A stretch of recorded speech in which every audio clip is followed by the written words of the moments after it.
Bonjour à tous et bienvenue dans LFR. Alors on commence cette semaine par les bonnes nouvelles au Portugal et concernant les résultats financiers de la TAP, eh bien sa présidente a fait état mercredi dernier de bénéfices de 111 millions d'euros au troisième trimestre. Christine Ourmière-Widener souligne que tous les signes pointent vers une fin d'année positive. On peut la comprendre d'ailleurs parce que c'est la même semaine que son directeur financier a annoncé que la TAP ne restituera pas les 3,2 milliards d'euros d'aide publique prêtés à l'entreprise dans le cadre du plan de restructuration approuvé par Bruxelles en 2021. Car, dit-il, le modèle ne prévoit pas la restitution du montant prêté aux transporteurs. J'en connais beaucoup qui voudraient bénéficier du même type d'accord.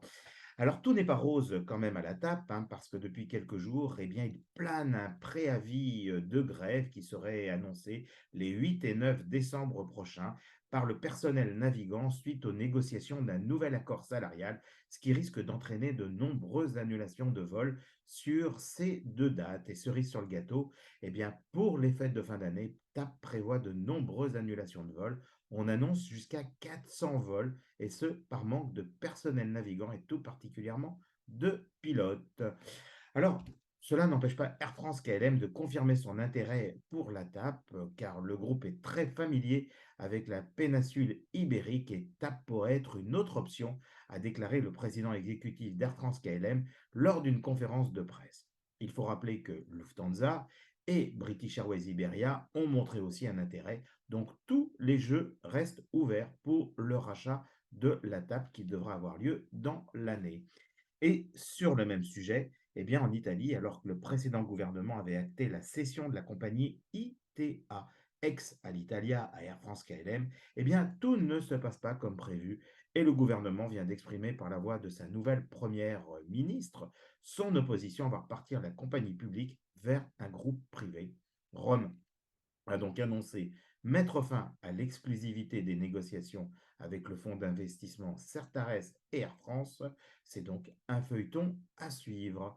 Et comme nous l'avons indiqué dans le journal du Portugal et sur notre antenne, eh bien depuis le mercredi 2 novembre, la low cost EasyJet change de terminal et maintenant passe à l'aéroport de Lisbonne au terminal 1 suite à l'allocation de 18 slots quotidiens à l'aéroport qui vont desservir des nouvelles destinations comme Barcelone, Toulouse, Zurich, Milan, Bergame.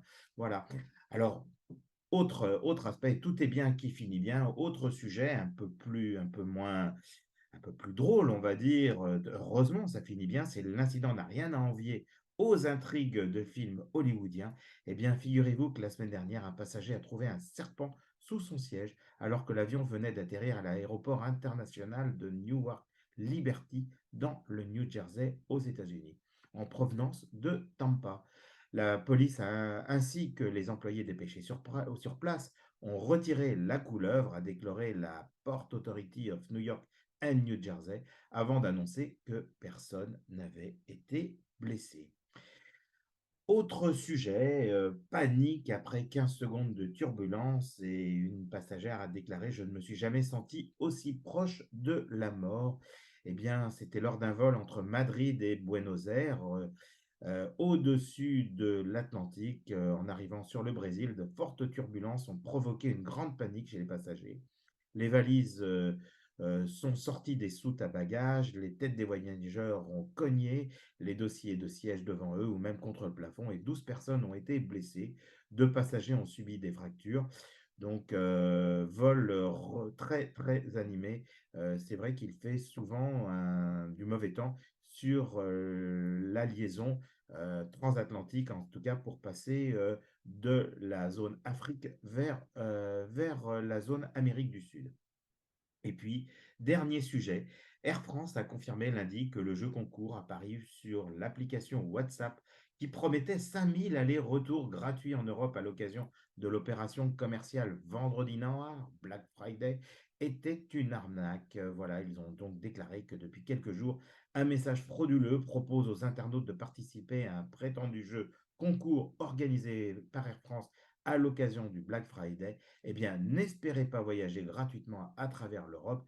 Voilà ce qu'a écrit la compagnie sur les réseaux sociaux. Voilà, ce sera tout pour cette semaine et on se retrouve la semaine prochaine pour parler évidemment de tout ce qui se passe au niveau de l'aérien.